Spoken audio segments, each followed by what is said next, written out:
Assalamualaikum warahmatullahi wabarakatuh. Perkenalkan, nama saya Rizna Helmi. Saya merupakan CGP Angkatan 8 Kota Batam. Hari ini saya akan melakukan pra-observasi untuk pembelajaran di kelas dengan di sini dengan Pak Pipit sebagai guru matematika SMA Negeri 12 Batam. Assalamualaikum Pak Pipit. Waalaikumsalam warahmatullahi wabarakatuh. Apa kabarnya hari ini Pak Pipit? Alhamdulillah baik. Ya Pak Pipit, hari ini kita akan melakukan percakapan pra-observasi ya Bapak. Ya. Sebelum saya mengamati proses pembelajaran yang Bapak lakukan di kelas, atau sebelum saya melakukan proses supervisi di kelas. Tujuan supervisi ini adalah untuk mengetahui dan mengevaluasi jalannya proses pembelajaran yang Bapak lakukan. Dan mengapa kita melakukan percakapan pra-observasi ini adalah sebagai persiapan awal sebelum Bapak melakukan pembelajaran agar lebih siap dan percaya diri sehingga memberikan pembelajaran yang terbaik dan bermakna tentunya bagi murid. Ada beberapa pertanyaan yang akan saya ajukan ke Bapak. Yang pertama Pak, kira-kira apa nih tujuan pembelajaran yang ingin Bapak capai untuk pembelajaran di kelas Bapak? Untuk tujuan pembelajarannya ya, karena ini lanjutan dari kemarin ya Bu ya. Kemarin itu kami udah masuk tentang lingkaran ya, lingkaran semua unsur-unsur lingkaran. Terus sekarang itu mau masuk ke membuktikan teorema lingkaran. Terus yang kedua tujuannya itu anak-anak mampu menemukan sifat-sifat garis singgung lingkaran. Oke Pak. Jadi kan tadi Bapak bilang tujuan pembelajaran Bapak ada dua yang tadi Pak ya. Pertama tadi untuk menentukan teorema ya, teorema garis lingkaran sama sifat-sifatnya. Terus kalau di sini bagaimana area pengembangan yang ingin Bapak capai gitu untuk di pembelajaran di kelas Bapak? Tentunya yang paling utama dari segi pengetahuan ya Bu ya, pengetahuan, terus dari segi keterampilan dan dari segi sikap yang saya tekankan di situ. Oke, ada tadi saya ulang lagi Pak ya, ada aspek pengetahuan, keterampilan dan sikap gitu ya Pak ya.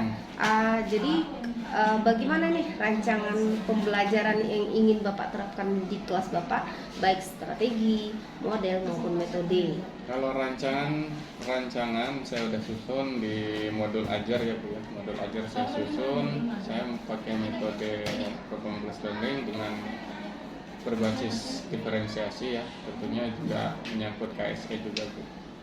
Oke, tadi Bapak bilang pakai strategi berdiferensiasi, terus modelnya PBL sama metodenya tadi apa Pak?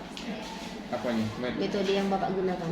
Metodenya metode diferensiasi Bu. Diferensiasi. Itu kan Pak, saya tertarik dengan berdiferensiasi dari KSE tadi. Bagaimana langkah Bapak dalam menerapkan berdiferensiasi dan KSE tadi di kelas gitu? Rencana Bapak? Ya.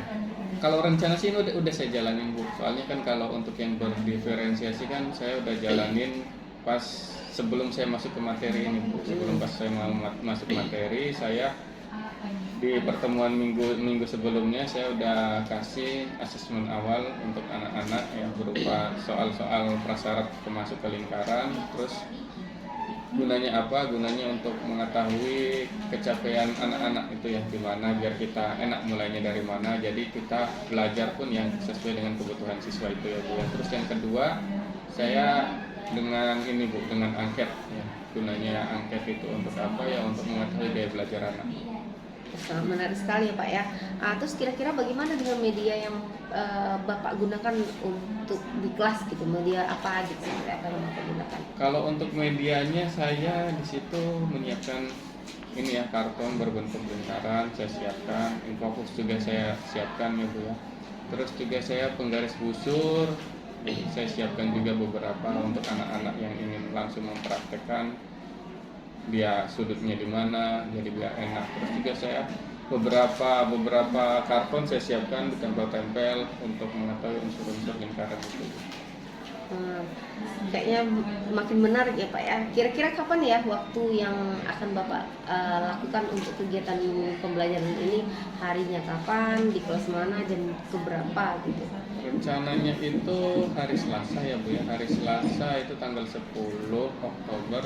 Untuk jamnya itu jam ke 56, jam ke 56 di F2 tuh. Iya. Ya Pak, kayaknya sangat menarik sekali. Kira-kira nih, kan dari segi persiapan Bapak udah mempersiapkan gitu, dari segi model strategi juga. Kira-kira apa yang bisa Bapak simpulkan atau tarik benang merah dari percakapan kita ini gitu? Kalau untuk ditarik kesimpulannya ya apa ya Bu, ya intinya kita belajar sesuai dengan kebutuhan anak Bu. Maksudnya kita mendidik sesuai dengan kebutuhan anak. Jadi jangan paksakan kita materinya ini, jangan kita paksakan ke situ langsung ya Bu ya. Kita pahami dulu kemampuan anak sampai mana. Nah, baru kita kasih. Emang anak itu belum nyampe ke situ ya jangan kita kasih ke situ. Nah, jadi kebutuhan anak itu rupanya belum siap di jenjang SMP ya kita kasih di jenjang SMP-nya itu. Nah, itu aja sih. Oke Pak, saya tidak sabar lagi nih, rasanya mau melihat ibaratnya sharing gitu Pak, dalam proses pembelajaran yang Bapak lakukan. Oke Pak, nanti kita berjumpa lagi di observasi yang Bapak di observasi yang pembelajaran yang Bapak lakukan.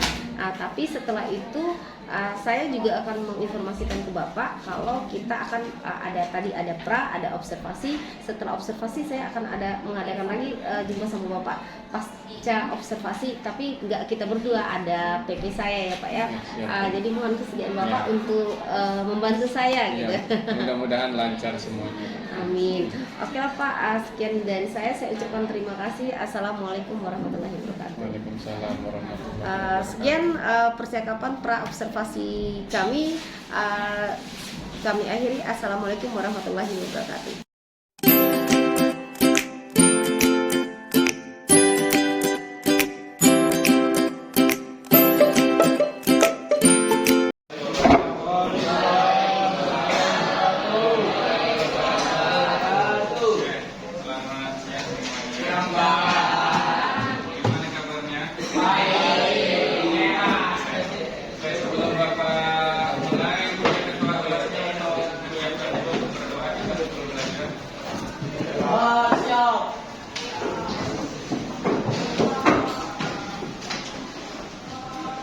Berdoa mulai.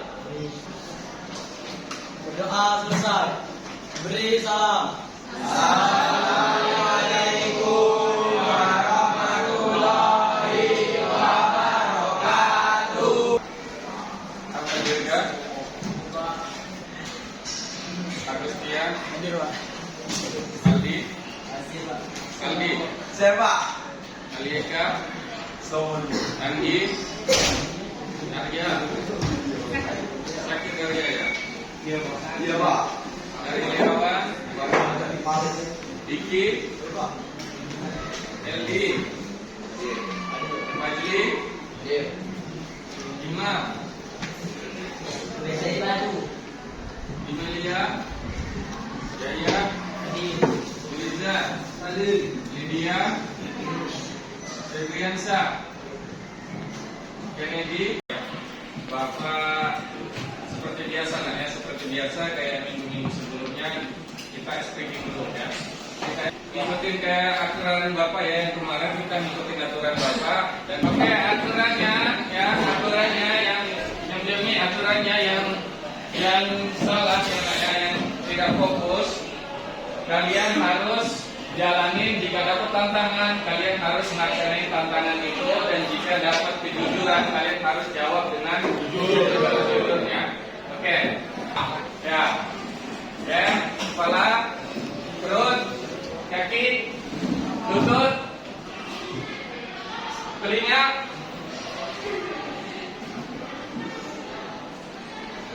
rambut, perut,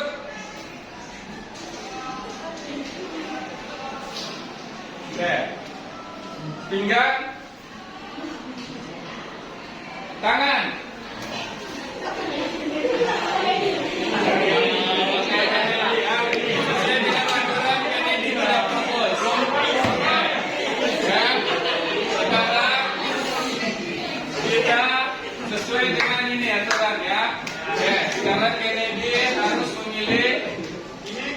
Kejujuran atau tantangan? Kejujurannya Kennedy. Tangan. Kejujurannya. Satu aja. Nah, Thanks. Oke, Bapak bacain ya. Ajak satu teman kamu untuk selfie bareng. Nah, teman kamu untuk selfie bareng. Siapa namanya? Jaya. Oh, siapa? Ah, Jaya.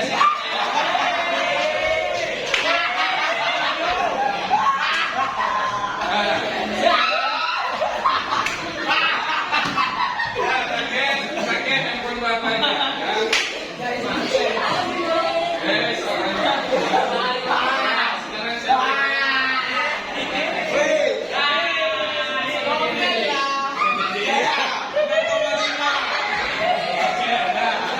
Sekarang tepuk tangan untuk teman. Bapak tanya ke anak bapak nih, pernah lihat rel kereta api? Nah, kenapa kereta api itu punya rel? Nah, itu artinya pertemuan antara lingkaran bannya ya, ban roda kereta api lingkaran dengan relnya itu. Nah, relnya itulah yang disebut dengan garis singgung ya. Paham sampai sini? Nah, jadi kita ada yang bisa menggambarkan garis singgung lingkaran?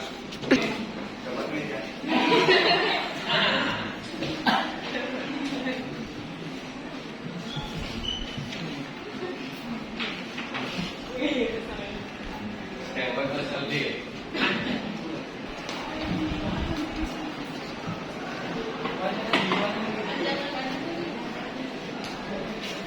Ini Pak.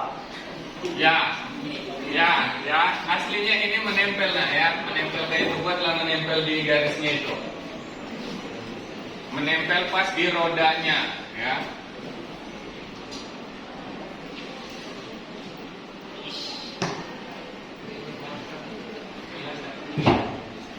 Oke, bagus. Oke, tepuk tangan untuk Aldi. Buku paket kalian juga sudah ada nak ya? Di buku paket kalian sudah ada, itu ada gambar rel kereta api ya nak ya? Dengan kereta apinya ya. Di situ di teks bacaannya itu roda kereta api menyentuh rel di satu titik ya.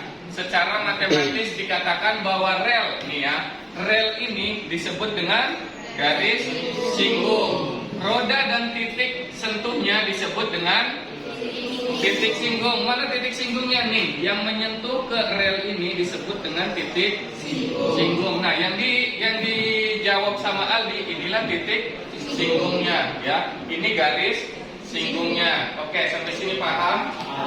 Oke. Nah, di sini kita mau mencari nih nak. Kita mau mencari apa sih sifat-sifat garis singgung itu nanti ya. Nah, jadi di sini Bapak minta kalian cari nanti ya, kita coba cari temukan apa sih ya sifat-sifat garis singgung itu ya.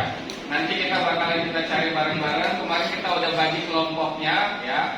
Nanti kita duduk per kelompok ya. Tapi sebelum kita duduk per kelompok yang kemarin sudah Bapak bagi, nah di sini ayo bereksplorasi 2.2 di situ ya nak ya. Nah, di sini kenapa kita belajar tentang lingkaran dan garis singgung ya nak ya? Banyak nak tujuannya, banyak manfaatnya. Manfaatnya itu kita seumpamanya sebagai navigator nih. Kita mau melihat jarak pandang kita, jaraknya itu sampai berapa gitu ya. Kita bisa melihat nak ya, asalkan kita tahu jari-jari buminya itu berapa ya.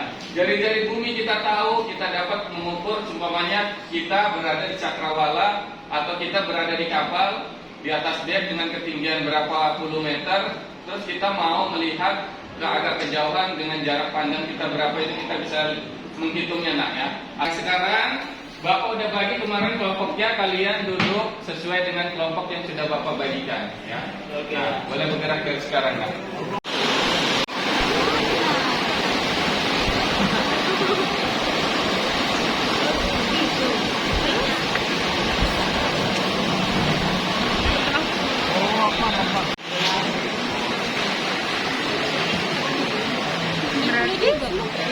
Enggak, yang dicari bukan Apanya? ini.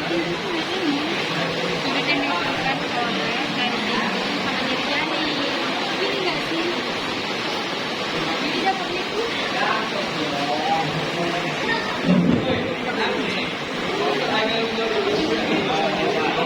emang semuanya semua. Kamu dari mana nih?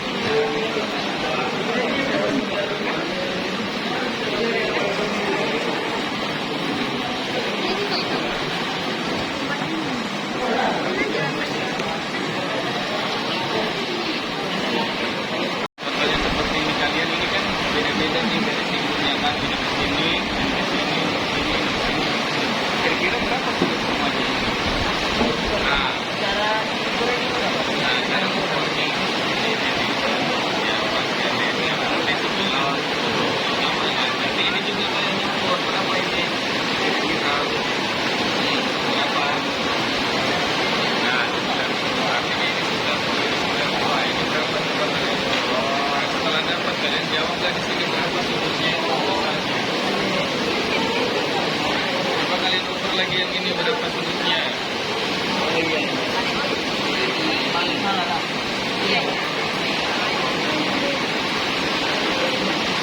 Nah, berarti jawabannya semuanya sudutnya.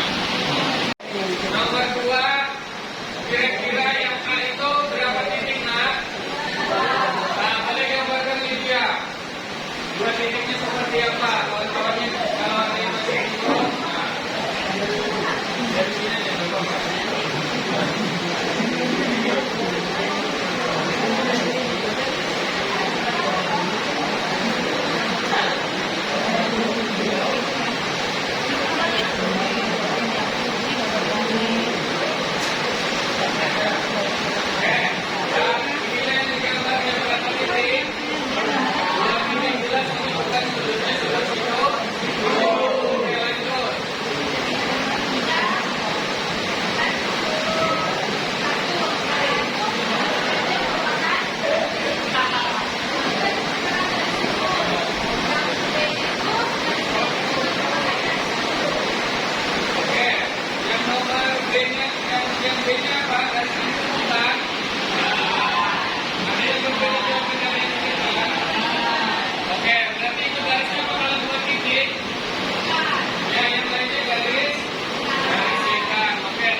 Lingkaran kecilnya itu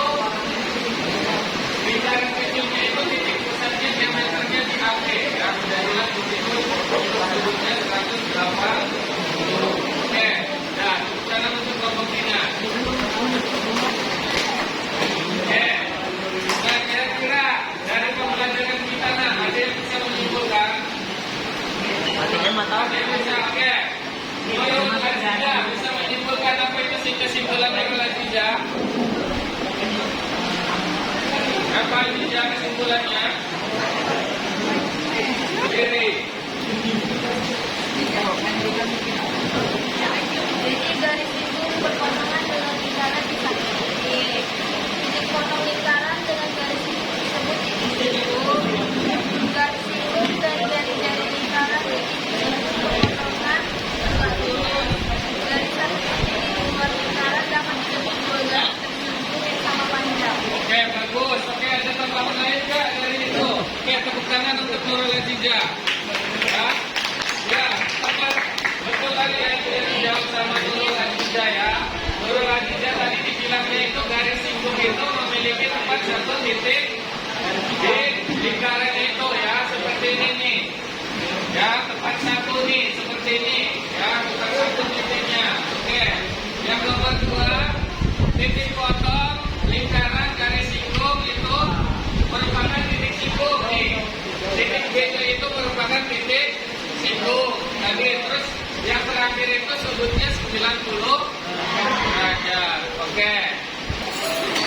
Untuk mengukur pencapaian pembelajaran kita hari ini ya, tujuannya kita untuk menemukan sifat-sifat garis singgung. Bapak mau kasih satu soal, kalian jawab di kertas lembar ya, Nak ya. Oke. Nah, soal yang nomor 1 itu Nak, di latihan 3.2.2 itu Nak ya.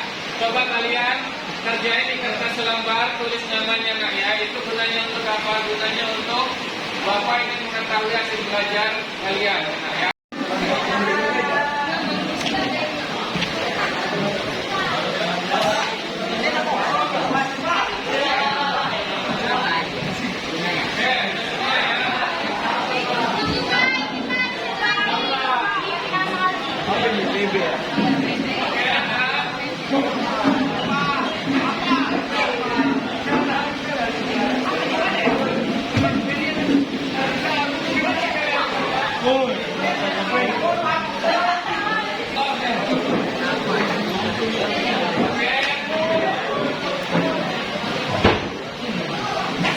Kita belajar tentang garis singgung lingkaran. Untuk pertemuan selanjutnya kita akan belajar tali usul dan lingkaran anak ya. Jadi Bapak minta anak-anak Bapak pelajari di rumah yang ada untuk tali usul dan lingkaran. Kita minggu depan kita akan belajar itu ya. Oke, sampai di sini ada yang mau ditanyakan? Oke, kalau nggak ada, Bapak akhiri. Bapak ucapkan dulu semuanya. Bapak akhiri. Assalamualaikum warahmatullahi wabarakatuh. Sampai jumpa minggu depan.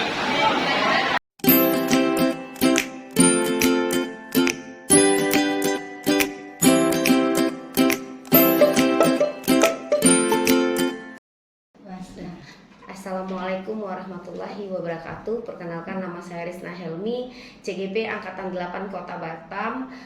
Kali ini kami akan melakukan pasca observasi terhadap pembelajaran yang telah dilakukan di kelas bersama dengan Pak Pipit Wijaya, Guru Matematika SMA 12 Batam, dan PP kami Bu Rojilah selaku pengajar praktik dari PGP kami.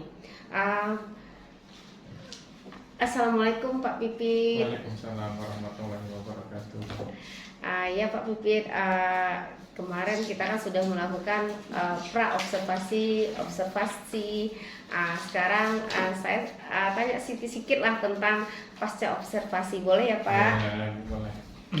Oke Pak, jadi adapun tujuan pasca observasi ini adalah untuk mengevaluasi, berbenah diri, dan merefleksi terhadap kegiatan yang sudah kita lakukan di kelas ya Pak ya, Iya. pembelajaran yang Bapak lakukan. Mm-mm. Saya ada beberapa pertanyaan aja kok Pak. Oke Pak, sekarang yang saya tanyakan pertama, kira-kira bagaimana perasaan Bapak setelah melaksanakan pembelajaran di kelas, diiringi ada teman di dalam kelas gitu?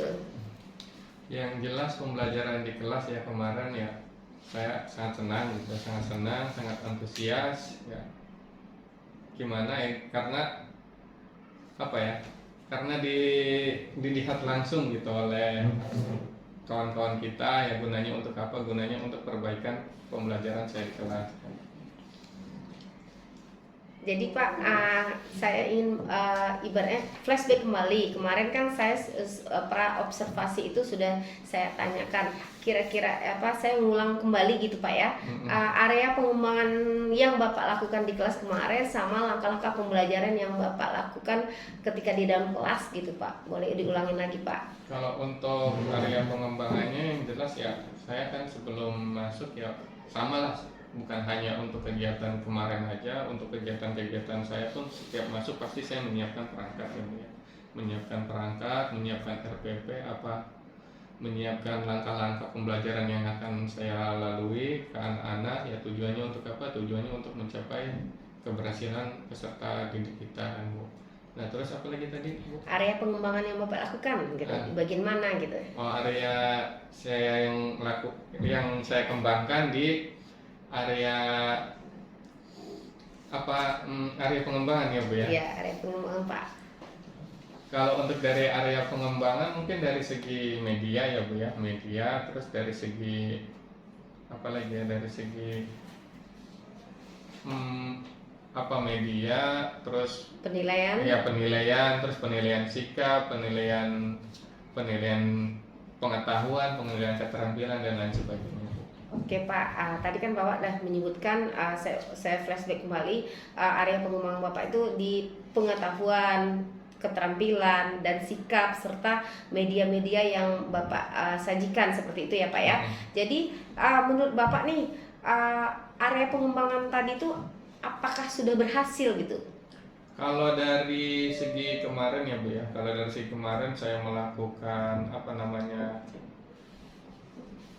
refleksi atau untuk asesmen akhir ketika proses pembelajaran berakhir. Nah, saya malah memberikan beberapa soal, 1-2 soal kepada anak didik, dan alhamdulillah kemarin sekitar 80% sudah tercapai lah untuk tujuan pembelajaran yang saya lakukan kemarin.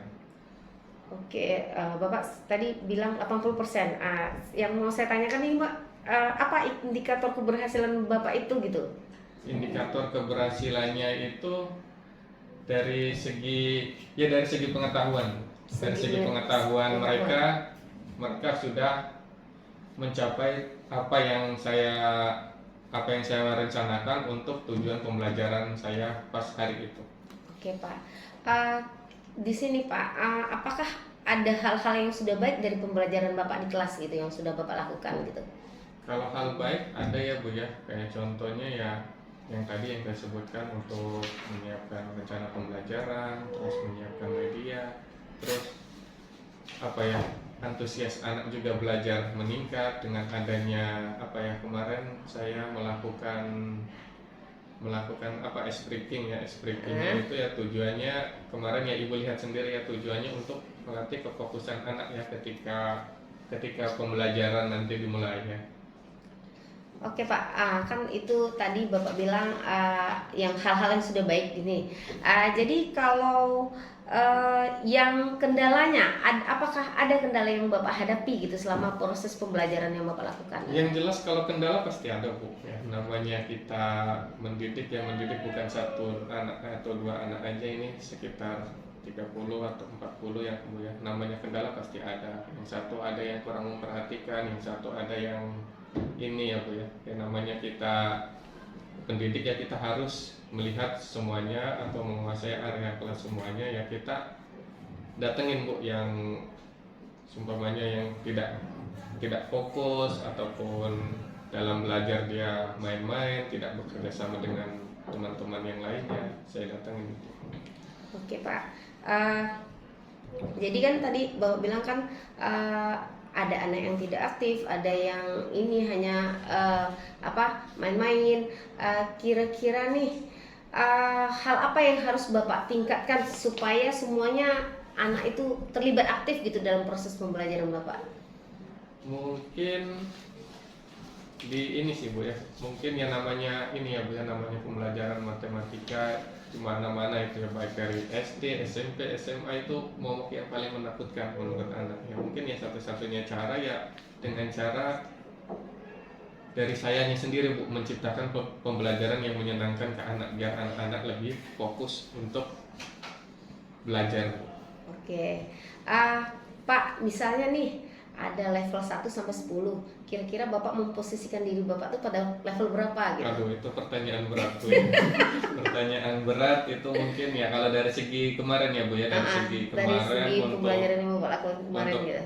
melakukan asesmen akhir saya mungkin di poin 8, Poin 8. poin 8 kurang lebih. Oke Pak. Berarti udah mantap nanti kalau poin 8 ya Pak. Kalau matematika ya Pak ya. Kira-kira nih Pak, kedepannya gitu, hal apa yang harus Bapak tingkatkan? Tadi kan Bapak bilang poin 8, mana tahu Bapak mau poin 10 gitu ya kan. Hal apa yang harus perlu Bapak tingkatkan gitu?